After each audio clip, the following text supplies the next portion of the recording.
This episode of Techno Buffalo is brought to you by Netflix. Well, hi there, it's John Q here from Techno Buffalo, covering John R today for Rettinger's Rants. I am not a Rettinger, but I am a John, so this could be like John's Rants, and I would be included. And I'm recording from my webcam. No, I'm not. I'm recording from my DSLR propped onto my desk, pretending like it's a webcam, but you guys knew that because you're smart. Today, I'm going to talk about software support on Mac OS, or rather lack of, for stuff like mice. You know, like these guys. Let's get to it. I'm gonna share my story with you guys. I don't know if this is necessarily a rant per se, but I'm just go along with me. And like a lot of you folks out there, I grew up playing computer games, okay? Computer games. And I didn't really take gaming seriously until I started playing a game called Counter-Strike, okay? CS 1.5 to be exact. Then I started looking into various ways of how I can improve my gameplay. That's when I started trying and looking at various gaming peripherals. My whole gaming world was shaken, okay? You're shaking like this. You like you grab some guy, listen to me. When I picked up the legendary Logitech MX510 mouse, right here, I got the red one. Okay, I got this for like 40 bucks back then. This thing is like 10 years old. It still works. It was epic then, it's epic now. This thing is awesome. All was great in the land of Narnia, or Middle-earth. No, Narnia. All was great in the land of Narnia. Till a couple of years ago when I switched from a Windows-based computer onto a Mac-based computer, specifically a MacBook Pro. Not only were a lot of the games I enjoyed not on macOS, but I noticed that my mouse was acting incorrectly. Not incorrectly as in, oh, you're acting weird, you're strange, don't be friends with this kid. Not like that. It was just, it wasn't working right. And of course, there are no drivers for this thing on macOS, which I learned to expect. So I picked up a more modern, more hip, more up-to-date Logitech mouse. I believe it was a G500 or whatever they decided to call it. And the first one crapped out. I returned it to Best Buy. The second one, the wire just went weird. It came out or something.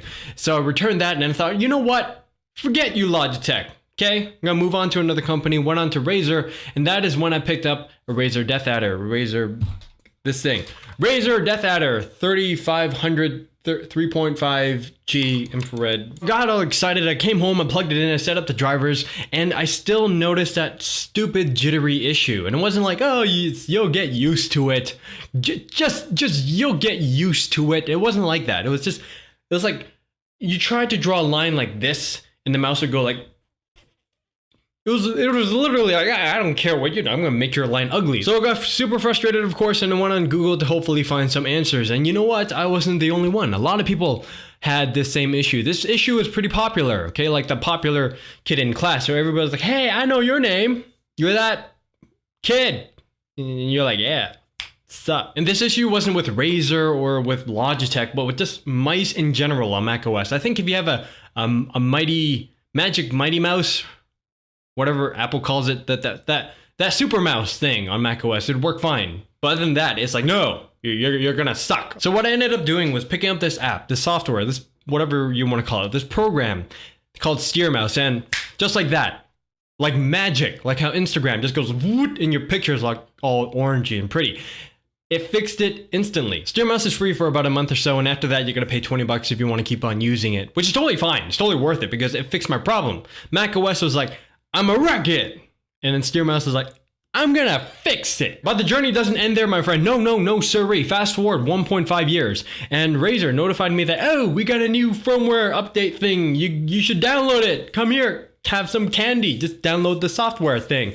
It's called Synapses 2.0, or whatever our marketing department decided to call it. So I thought, oh, okay, fine, I'll just download it. And big mistake. Okay, because after I downloaded it, I installed it, my mouse stopped working. My Razer mouse stopped working. So I kept plugging it in and out, restarted Synapses 2 a bunch of times, restarted my computer a bunch of times.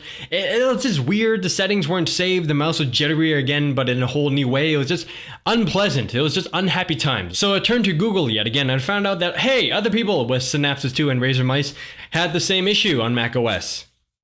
Go figure. Thankfully, I had the old original Razer firmware installer thingy backed up in my external hard drive. I found it, uninstalled Synapses 2. It's like, hey, I don't care. Put you in the trash bin, throw you away, and step on it. And I reinstalled the old firmware, and I thought, oh, this should fix it. This should fix it. It wrecked it. Now I fixed it. Held my breath, okay? It was silent. The room was silent. Held my breath. Plugged it in. Success. Mouse was recognized. I can move it. No disconnecting issues or anything. But it didn't feel the same. It didn't swipe properly. I can't describe it. It was like eh. You know, so before I was like vroom, and now I was like eh. I have this theory, okay? I have this theory. Mice like the Razer Death Adder have onboard memory. That's where it stores various settings because it's all technologically advanced like that. And I don't know why, it just has it and it's just there. So I think when the Synapses 2 firmware mess up thing was all glitchy, it stores settings incorrectly into the mouse. So when I uninstalled it and reinstalled the old firmware, there was like this clash of settings that didn't work properly. And now my mouse just doesn't work. So here we go again, okay? Mouse shopping. So I thought, okay, forget your Razer. I'm gonna go back to Logitech and did some research, and the next best thing was this, the Logitech, what is this? Where's the serial? G something.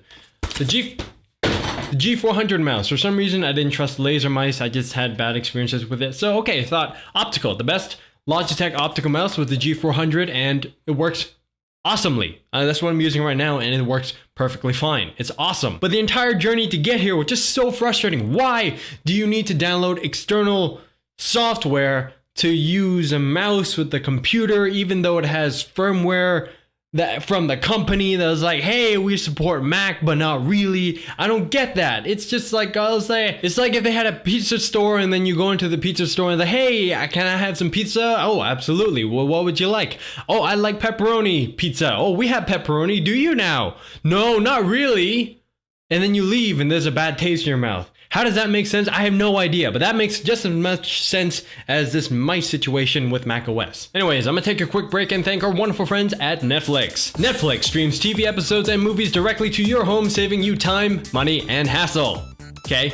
That's very important, the hassle part. That's very, very important. As a Netflix member, you can instantly watch TV episodes and movies streaming directly to your PC, Mac, or right onto your TV with your Xbox 360, PS3, or Nintendo Wii console. Watch as many movies as you want, anytime you want, and you can cancel anytime. To get a free 30-day trial membership, just go to netflix.com/buffalo and sign up today. Again, be sure to go to netflix.com/buffalo so that they'll know that we sent you. Alright, to summarize this little story sharing rant time, those of you who are on macOS who are having issues with your mouse, check out an application called Steer Mouse, or alternatively, there's another app called USB Overdrive. I've tried both, but I prefer Steer Mouse. I don't know why.